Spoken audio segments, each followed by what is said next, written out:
Hello, I'm Dr. Rao Khan, and welcome to Operations Management, where today we'll be focusing on supply chain management. Supply chain management involves the movement of products and services from suppliers to distributors.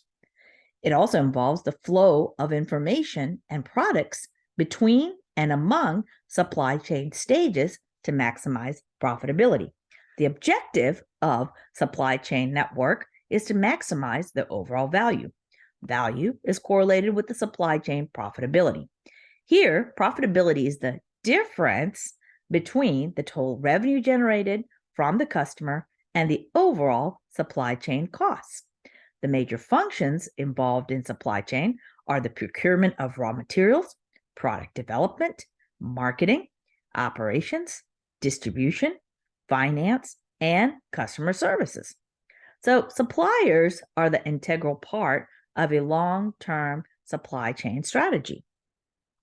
Strategies and designing of the supply chain could include things like deciding on the supply chain structure and the activities each stage of the supply chain will perform, or selecting a location and capacities of that facility.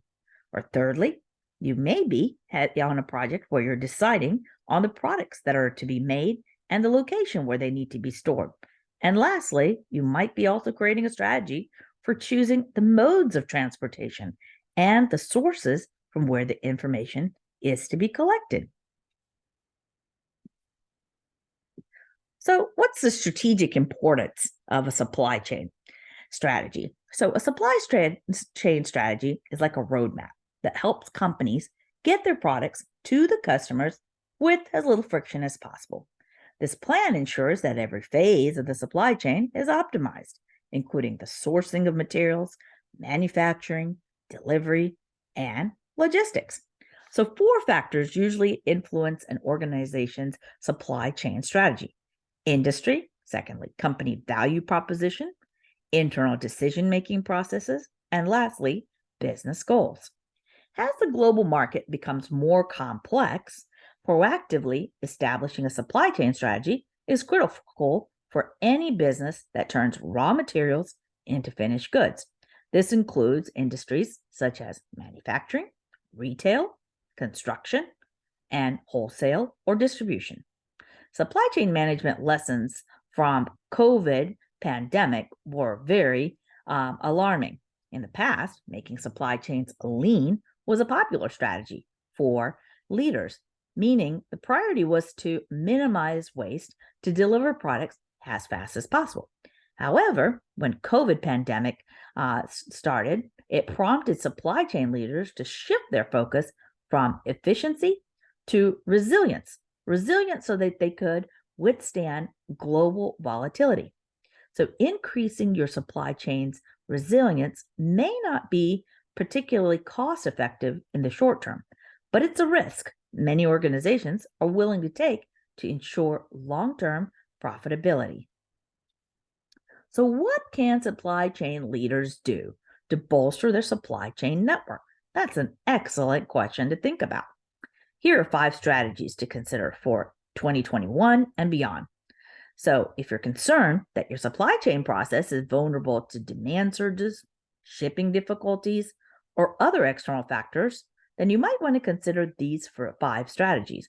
1, you could consider placing a buffer along the supply chain, meaning that you're strategically placing buffers can help the organization to absorb the impact of unexpected delays.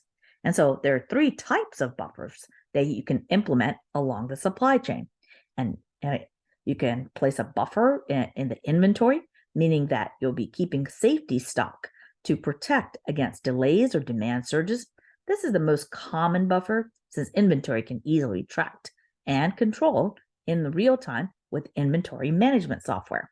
The second type of buffer would be a time buffer. So with a time buffer, materials are going to arrive before demand to protect an upstream or downstream process or delivery point. The third would be a capacity buffer.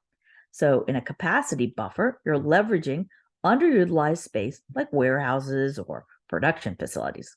The second strategy you could consider is diversifying your manufacturing and sourcing network. As supply chain disruptions have intensified over the past decade, procurement directors are realizing relying on a single source to get products is risky. For example, in 2011, natural disasters in Thailand and Japan prevented nearly finished cars from being shipped overseas. So, diversifying your network, which is also called multi sourcing, starts with categorizing partners based on two criteria: current cost and financial impact, if that partner can't follow through in the event of unforeseen circumstances. Then you can forge relationships with additional suppliers or a supplier that has capabilities in multiple locations. The third strategy would be to invest in demand forecasting. What's demand forecasting? The process of using data, not gut feelings, to gauge the demand for materials ahead of time so you don't come up short when it matters the most. So, accurate demand forecasting improves lead times, cuts costs, and improves customer satisfaction.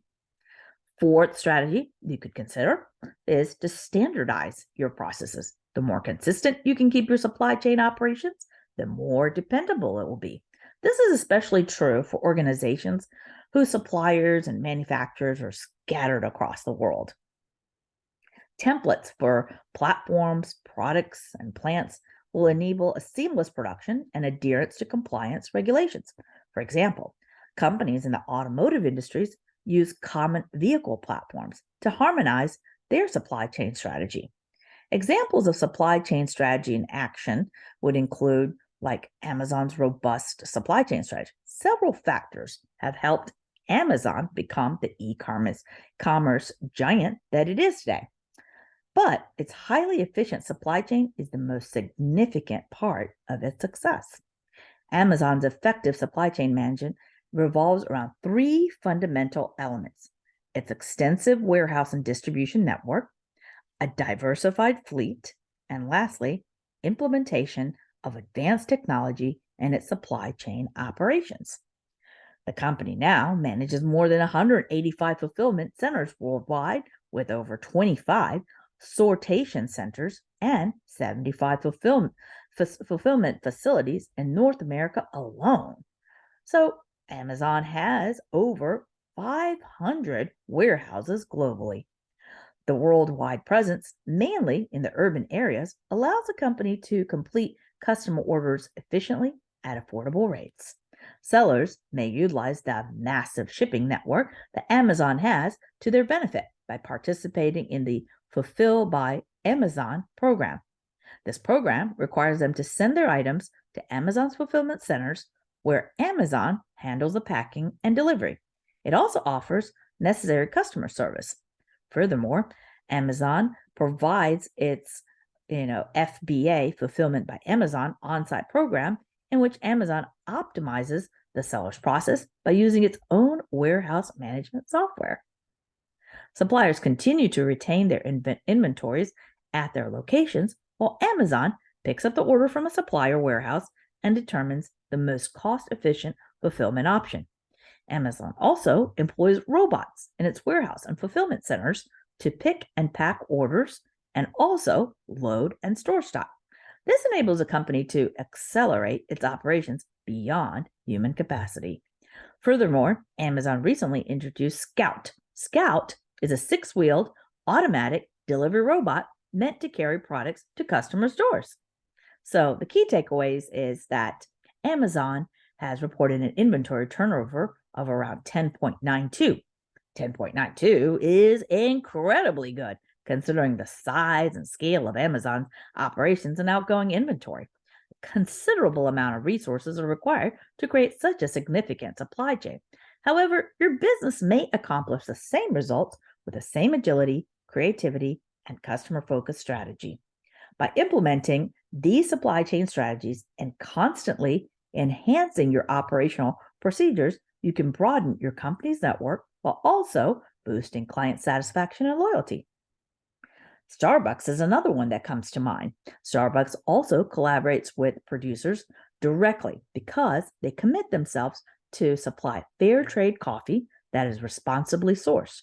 In order to guarantee its producers comply with this criteria, Starbucks uses a strict screening system. First, all the supply chain activities have to be categorized across 4 macro operations. In other words, like plan, source, manufacture, and delivery could be the categories. Following that, then they created a highly centralized logistics system that enables the organization to effectively manage and organize its global network. And then finally, they also implemented a binary scorecard system. The binary scorecard system has been put in place to evaluate all of the supply chain activities using 4 metrics: operational safety, on-time supply and order fulfillment rates, overall cost of supply chain, and lastly, financial performance in terms of cost effectiveness. Nike is another one that we could also look at. Nike has a very unique and effective supply chain. Being the world's leading sportswear brand, this multinational giant has one of the most famous names in the world, is perhaps the most significant player in contemporary textile business. Nike's supply chain is extremely complicated, with millions of sneakers and other items sold each year. Although they clearly have some considerable challenges in managing such a complex supply chain, their proactive strategy is the major contributor to its amazing success. Now, Nike's supply chain is centered on 3 basic principles: outsourcing, second one, diversity to reduce risk, and lastly, corporate social responsibility to govern the company's impact on the society in which it operates. Its supply chain has been developed from these core principles to one of the most successful supply chains globally. Outsourcing, diversification are 2 fundamental elements that guide Nike's supply chain strategy. Nike outsources all of its footwear and textile manufacturing to independent vendors. It was one of the first international corporations to use this strategy. Outsourcing is inherently dangerous, but Nike has effectively managed this risk from the start by diversifying its supply base considerably. Nike is less susceptible to unforced situations like accidents and adverse weather events, since it's not entirely dependent on any single source. And they ensure continuous communication with all its suppliers, so that they can keep track of the high quality requirements that need to be followed at every stage of the manufacturing process. And so by offering support through resources and trainings that are introduced to the suppliers, they're using a total quality management methodology. So Nike adopts an ambitious strategy to monitor the effects of its supply chain that highlights its forward thinking. And they've actually procured 93% of their products and components from sustainably managed factories since 2019. It has also ended its business with factories that force its employees to do excessive overtime. All of these factors have contributed to Nike's phenomenal success in the global market. So, key takeaways, as I mentioned earlier, is that the total quality management approach and its increased focus to sustainability has been the cornerstone of Nike's supply chain strategy success.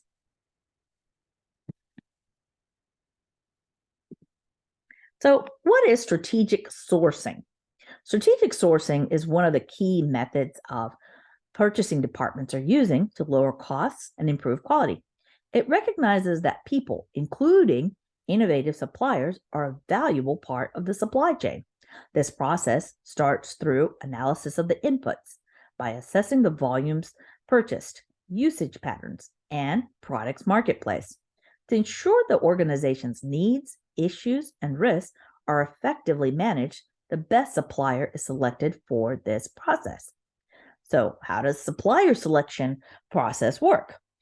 It's based on experience, reputation, prices, quality, and reliability.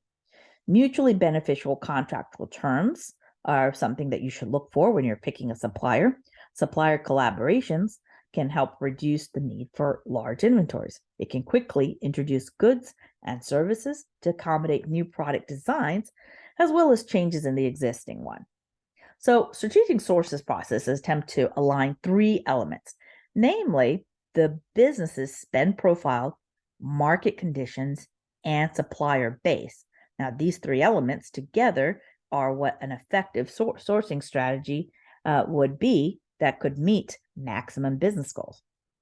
Now, strategic sourcing also analyzes the total cost of ownership with a reference to market trends, and it also aims to optimize the sourcing process by building long term, mutually beneficial relationships with suppliers. In assessing the potential supplier partnerships, companies research things like how suppliers operate, their business practices, and then work with the selected supplier to lower the production costs by redesigning processes. In essence, strategic sourcing encompasses an effort on the part of the buyer to evaluate and form long lasting relationships with suppliers to ensure a steady supply of quality materials without frequent price hikes. This allows the buyer to secure a lower price on its raw materials. So, strategic sourcing follows a cost focused approach, which helps to offset any potential risks. By analyzing the total spending and value delivered by suppliers, businesses can carry out quality, financial, supply, and customer support risk assessment. Upon identifying these potential risks, one can have a strategy to mitigate and minimize this. Fostering close relationships with your suppliers can keep you a step ahead of possible disruptors in your supply chain. Apart from just focusing on the cost of procurement, strategic sourcing can also highlights analyzing the suppliers and their core capabilities to profile them. Through this process, organizations can recognize the suppliers that are best suited for their requirements for the highest value addition or creation at the lowest cost. So, continuous improvement. So, when we talk about continuous improvement, we're talking about continuous evaluation and reevaluation of the strategic sourcing processes. Resultantly, it's a sustained cycle of improvement where managers or executives can identify areas of improvement and build on these. Further, it allows stakeholders to make informed decisions for items such as future development of the business model, capitalizing on market opportunities, and staying competitive. So, business strategy strategically engages the importance of the company whose product or service is being considered for outsourcing, in addition to the process, technologies, or skills needed to design product or deliver that particular service. Your organization will first want to establish which components, services, or operations will be outsourced. So a make-buy decision refers to the act of using cost benefit to make a strategic choice between manufacturing a product in-house or purchasing from an external supplier. It arises when a producing company faces diminishing capacity, experiences problems with the current supplier, or sees changing demand. So factors leading to a make decision would include concerns about intellectual property, or maybe company has concerns about quality. Or thirdly, there's inadequate supply of qualified suppliers. Or even you may just turn to a make decision for environmental considerations, political considerations, or to preserve a backup source. So once you've made the make or buy decision, operations managers have 6 strategies to consider. Many suppliers. So in this scenario, the organization essentially lets any supplier bid on specific production needs as they arise. This strategy usually emphasizes cost over quality and emphasizes building long-term relationships with suppliers. Now, the second strategy, few suppliers. Unlike many supplier strategies, using the few supplier approach values the supplier relationship over short-term cost gains. Occasionally, suppliers will be selected prior to the needs of the organization being defined. This approach helps to build trust and also is beneficial in engaging that supplier in the design and development phase. Vertical integration would be the third strategy. So by vertically integrating, the organization purchases the vendor. Now, by purchasing the vendor, it'll be beneficial because the organization will feel as though it needs the vendor's production capabilities in-house. This often happens when the organization is confident that a long-term need for a particular component is an absolute necessary. The fourth way would be a joint venture. Because vertical integration is both expensive and risky, an organization may want to go the middle route and pursue a joint venture. A joint venture is essentially a long-term contract for collaboration with a trusted partner. The fifth option would be a keiretsu network. Now, a keiretsu network is a combination of a few suppliers and vertical integration strategies. So what happens in a keiretsu network is the parent organization may decide they'd like some financial ownership of the supplying organization. And so they could do that either through straight ownership or they could do that through a loan. That ensures that there's a long-term commitment between the organization and hopefully it will lead to better collaboration. Now, there are two types of keiretsu networks. A horizontal keiretsu is an alliance of different companies led by a bank, and that bank will provide the finance. Now, the purpose of a horizontal keiretsu is to distribute goods globally. A vertical keiretsu refers to manufacturers, suppliers, and distributors partnering up to cut costs and become more efficient. And then lastly, you could also become a virtual company. A virtual company is usually small since all aspects of the supply chain are outsourced. In this case, the company functions as a supply chain manager to establish and maintain operations in order to meet demand. So let's take a deeper dive into supplier selection process. Supplier selection is the process of finding an appropriate supplier who can provide the buyer with the right quality products and or services. So if you decide not to make your product in-house, then you're going to have to go outsource it by finding the right supplier. So it also means that the main objective of going through the supplier selection process is to reduce that purchase risk, maximize the overall value to the purchaser, and develop a closeness and long-term relationship between buyers and suppliers. Now, the bullwhip effect is a phenomena where demand changes at the end of the inventory supply chain lead to inventory fluctuations along the chains. So suppose that a company orders large quantities of product because they forecasted demand to increase. But the customer demand falls short of expectations. In that case, there would be an excess of that product on hand. This causes future demand fluctuations as the company reevaluates their production and supply chain decisions based on the overstock. So, in other words, retailers become hyper-responsive to meet demand and expectations are about it are then amplified. That initiates this whole chain reaction along the supply chain and results in shortages if there's an inaccurate demand forecast. Let's take a look at an example. So what happens if the supply chain is plagued with a bullwhip effect that distorts its demand information as it is transmitted up the chain? Well, that's exactly what happened with Hewlett-Packard.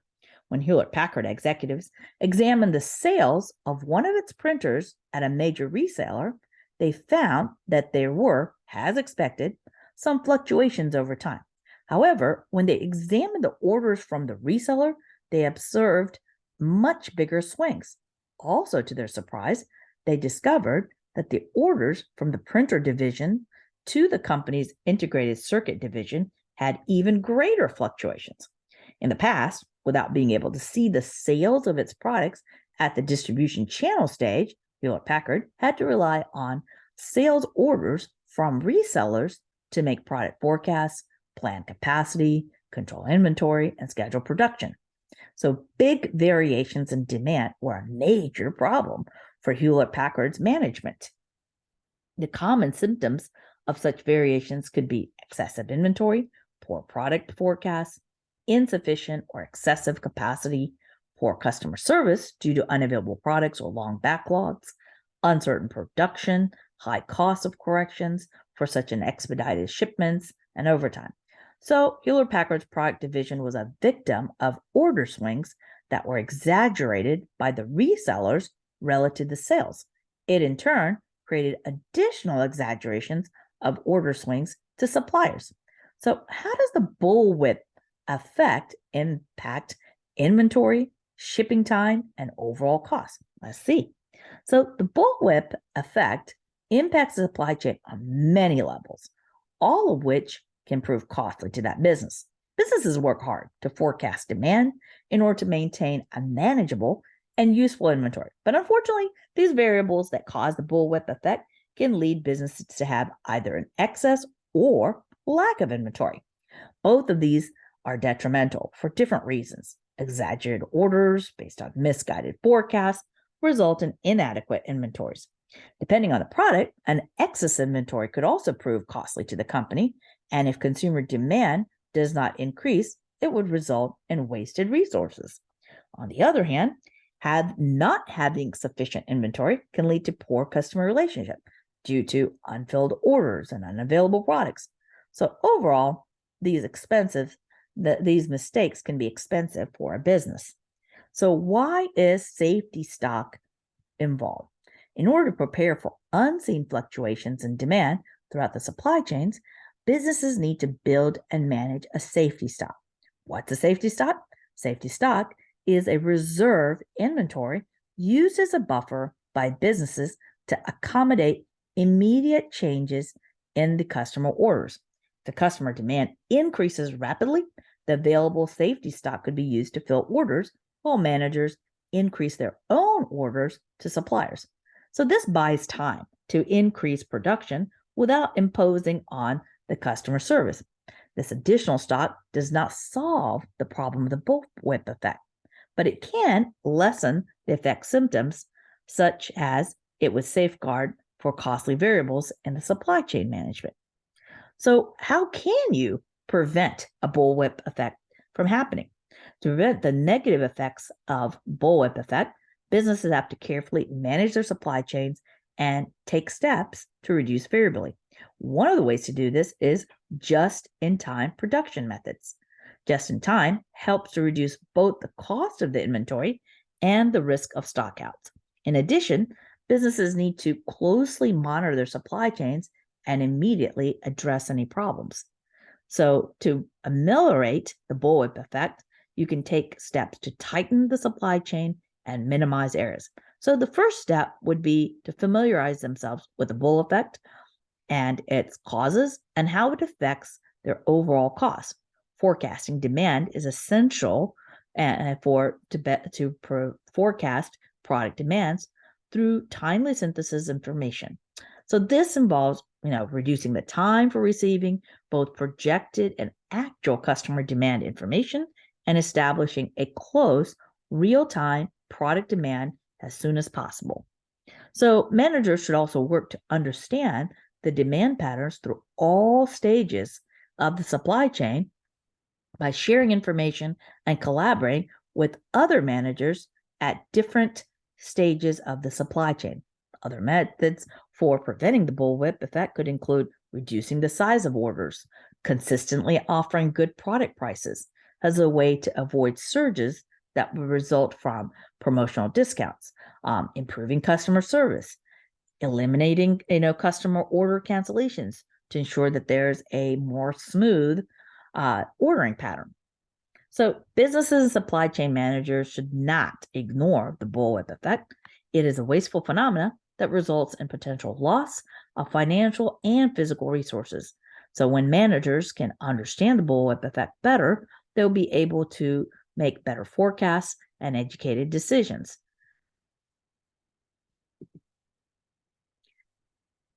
Now, 3 levels of supply chain management that are involved with the supply chain metrics. So, what are supply chain metrics? They're basically specific parameters which are used in quantifying and defining supply chain performance. The metrics can be utilized in inventory accuracy. So they can be used in inventory accuracy and turnover metrics to inventory sales ratio. The hierarchy of metrics is graphically represented as a simple pyramid split into 3 tiers. So as you can see, the top tier consists of 3 key performance indicators or KPIs making up the triangle at the pyramid's apex. This tier is called assess because the 3 KPIs enable executives to quickly evaluate the overall state of the supply chain health and see the trade-offs involved in the execution of the strategy. If you look at the middle tier here, these are the KPIs that enable for problem diagnosis. They're primarily focused on monitoring the supply chain cash to cash cycle, the process which begins with payment to suppliers and ends with the receipt of payment from customers. And so the things that are measured in this second tier could include total inventory, days payable outstanding, days sales outstanding. These composite cash flow metrics provide a diagnostic tool that allows managers to zero in on the components that are likely to cause any efficiencies. So the metric allows managers to determine whether there's a balance between the time it takes suppliers and the time it takes customers to pay, whether the inventory metric, which can contribute to high costs, needs further analysis, and whether cash flow is being appropriately managed. Now, if we look at the broad base of the pyramid, this is the largest portion, and it happens to be the lowest level of the metric of hierarchies. The bottom are the day-to-day metrics that measure performance across different supply chain management activities. And so these metrics allow us to conduct a root cause analysis when one of the higher level metrics indicates a potential problem with efficiency or cost management. So these metrics measure supplier effectiveness, operational effectiveness, and cost management effectiveness. So let's take a look at some examples of supply chain metrics. So the percentage invested in total assets is one way to assess how the value of the inventory impacts the company's financial performance. Generally, the lower the ratio, that is, the smaller the amount of inventory is when calculated as a percentage of total assets, the better the company's inventory efficiency. So lower ratio means better efficiency. As well as you can use it as comparisons with other businesses. Inventory ratios can be compared over various time periods with one company to gauge how inventory efficiencies change over time. If the inventory to asset ratio falls over time, then you could assume that the company's inventory efficiency is increasing. On the opposite side, if you have a climbing ratio, it would indicate a decrease in efficiency without extenuating reasons for the larger levels of inventory. Excess inventory runs the risk of obsolescence. Holding a large stock of last year's hot smartphones, for example, could lead to valuation losses in the face of updated technology. When inventory is perishable, large stocks could lead to loss through spoilage if inventory rates are miscalculated. So large inventories may also be susceptible to shrinkage. So shrinkage meaning loss from inventory theft. Another metric to look at would be inventory turnover ratio. The inventory turnover ratio measures how many times the inventory is sold and replaced over a given time. For most industries, the ideal inventory ratio will be between 5 and 10, meaning the company will sell and restock inventory roughly 1 to 2 months. Inventory turns matter for several reasons. A slow turn could indicate a decreased market demand for certain items, which can help the company to decide on changing the price, offering incentives to deplete the inventory faster, or change the mix of goods offered for sale in the future. These are all important decisions. For a company to remain financially healthy and competitive, it needs to keep its products mix aligned with customer demand. Now, if a fast inventory turn could indicate that the company's purchasing strategy is not keeping in pace with the market demand. That is, it's experiencing delays somewhere in the supply chain, or that a particular item is seeing a surge in demand. That information would help a company decide whether to raise the price, increase its orders, diversify suppliers, or prominently advertise that product in marketing, or buy additional related inventory. So, what is the best inventory ratio to have? In general, the higher the ratio number, the better, as it indicates strong sales.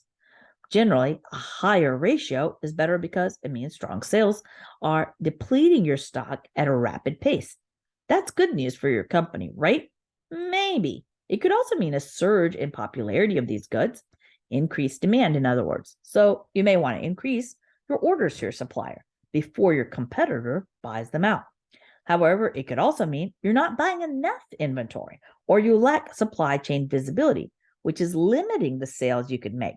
That spells opportunity if you can increase the stock of the popular items. A lower ratio would point to weak sales or decreasing marketing demand for the goods. So, when would you not want a high inventory ratio? There are definitely exceptions. For example, if you've got high-end goods that tend to have low inventory turns, a farmer doesn't need to purchase a new tractor annually, but most people aren't scooping up designer jewelry on a whim. So those are your two examples. A ratio that's too high is self-defeating. It may mean that your company isn't purchasing enough inventory to support the rate of sales, or you may not be realizing as much profit as you could, seeing if inching up prices stabilizes the ratio while also improving your unit margins. Weeks of supply is another wonderful ratio to look at, and it gives very good information there. So weeks of supply is an inventory metric that estimates the number of weeks you'll stay in stock based on your current inventory levels and historical demand. This calculation factors in safety stock, but also ignores incoming inventory replenishment. So e-commerce retailers can use WOS, weeks of supply calculation, to avoid stockouts without tying up too much working capital or racking up holding costs. How? By reordering more inventory at exactly the right time. You can keep enough stock on hand to satisfy the demand. Ideally, your weeks of supply will be equal or slightly more than the average order lead time. For instance, if it typically takes 5 weeks for purchase orders to arrive, roughly 6 weeks of supply will satisfy the demand until the replenishment comes. So, is a lower weeks of supply better? If the demand is stable, then more weeks can be considered. If your business is seasonal and the demand fluctuates accordingly, you could choose fewer weeks for your calculation. Another point to keep in mind while calculating weeks of supply is to check with the retail buyer on the demand period they are considering. So overall, benchmarking the supply chain is going to be crucial. The supply chain, so when we talk about supply chain benchmarking, we're looking at industry standards to decide whether or not our own internal metrics are appropriately chosen to track our progress. And so what you see is that the supply chain organizations that survive and thrive disruptions use benchmarking to assess their current capabilities as that starting point for determining their future supply chain strategy. Benchmarking is a pretty well-known tool that compares the performance practices of your own company against other companies in the same industry. Successful benchmarking requires that you also do it on a continuous basis there. And so it's going to help you to facilitate comparisons amongst business units, accelerate restructuring and change, encourage innovation, and it enables an objective comparison. So if you intend to optimize your supply chain, what are you going to benchmark against, and what is your point reference going to be? So to answer that, it could be productivity across a number of components within the logistics operational areas, measuring inventory accuracy across multiple operational areas along with local accuracy could be a great benchmark. Shipping accuracy, how often an organization misships wrong to many or too few SKUs. Storage density is another benchmark. When we talk about storage density, we're talking about how well is a space being utilized within the warehouse when the organizations are slotting, bin to bin picking up time, or are the right products in the right locations at the right time. That reduces the pick walk time. And how are the replacement processes impacting the operations? Are they timely? So benchmarking activities include the development and maintaining of a database of information related to purchasing, lead time, make or buy procedures, supplier-customer relationships, and supplier selections. So some of the key areas in supply chain benchmarking practices are total performance measurements, integrated supply chain management, and information systems or technology. So there are 3 types of benchmarking that can be identified. Each type is going to provide valuable information. There's internal benchmarking, which focuses on the processes within a single company. You've got external benchmarking, which is going to examine the processes outside the company's direct industry. Competitive benchmarking, which examines the processes of the company within the same industry. Internal benchmarking allows that company with a number of facilities that operate the same supply chain processes to compare and contrast the ways in which the processes are performed in those facilities. For example, if a company operates 5 distribution centers in Australia, the US, and UK, the benchmarking process can examine a number of operations that take place at each of the distribution centers. The process will compare how each center performed and what improvements can be made after comparing the benchmarking results. If a company benchmarks the processes around inventory accuracy, shipping accuracy, and storage density, the results of the assessment of the facilities will help a company to improve all of the processes at all of those facilities.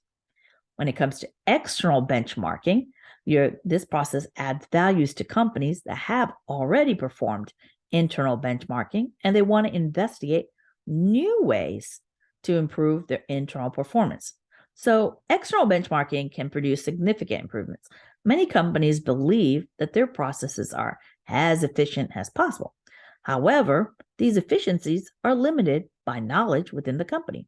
The external benchmarking process takes the company outside of its own industry or comfort zone and exposes them to different methods and procedures.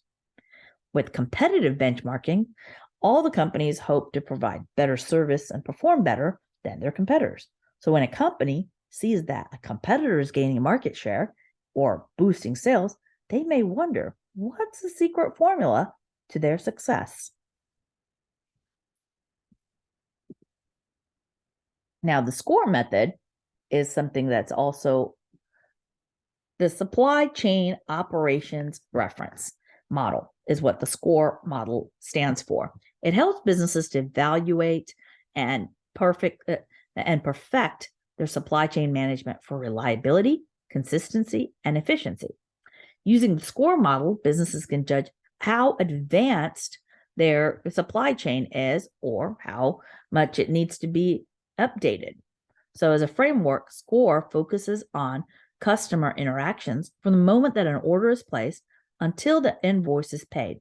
That includes all the materials and services needed to complete transactions, supplies, parts, software, and equipment. Market interactions are also considered as part of the model because they help establish demand. The SCORE model is based on 6 management processes. The planning process, where demand and supply planning and management are included in this step. So elements include balancing resources with the requirements, determining communication along the entire chain. The plan also includes determining business rules to improve and measure supply chain efficiency.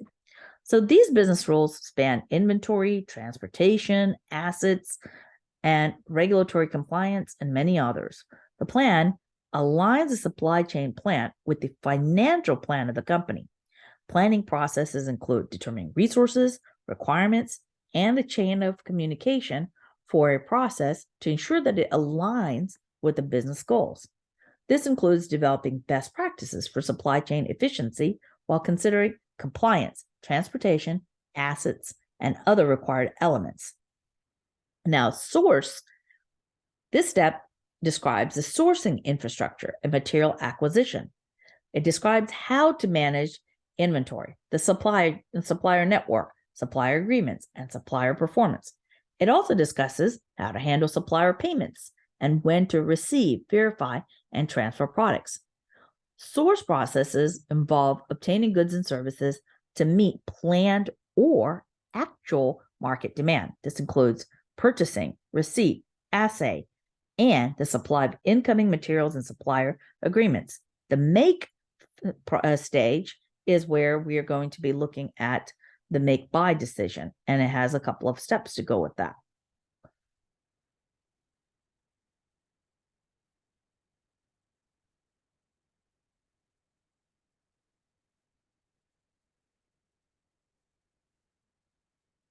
So essentially,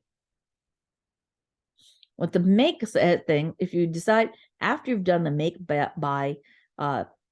buy decision, we have to set up the logistics. And so this stage is really about addressing how well your logistics planning is going to be.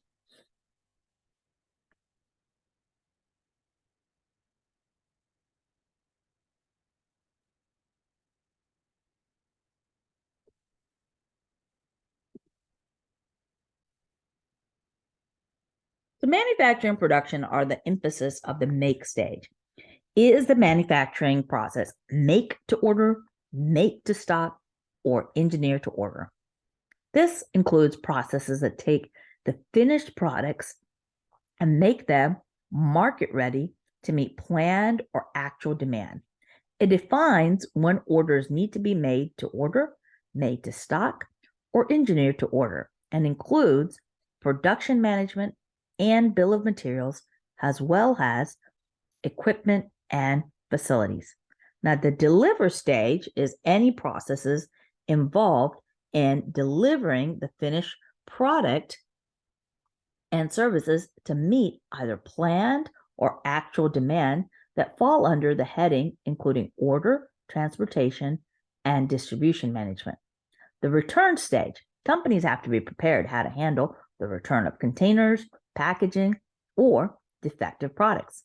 The return involves the management of business rules, return inventory, assets, transportation, and regulatory environment.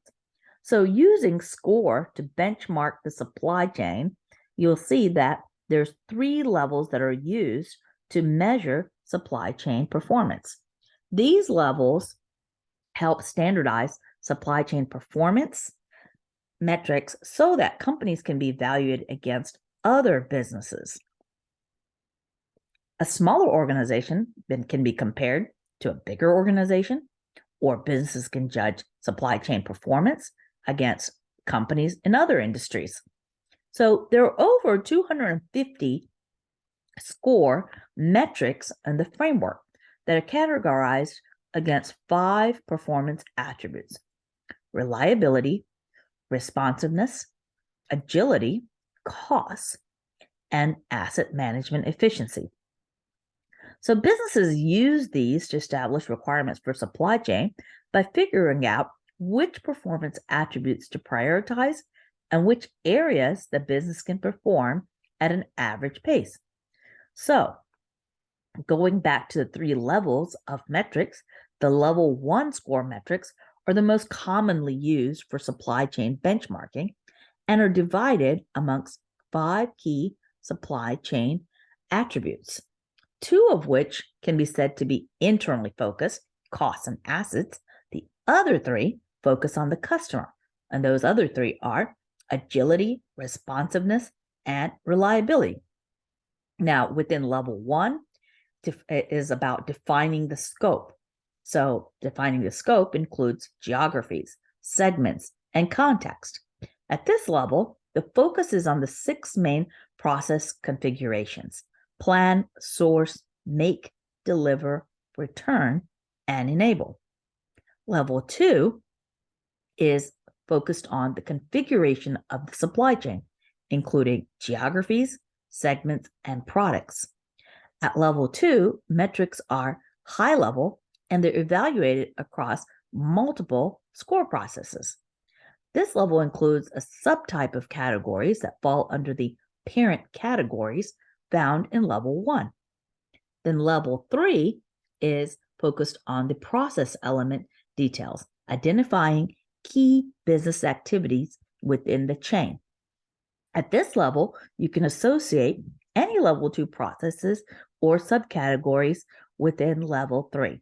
So that concludes our lecture on supply chain management. Thank you for joining me, and till next time. Bye-bye.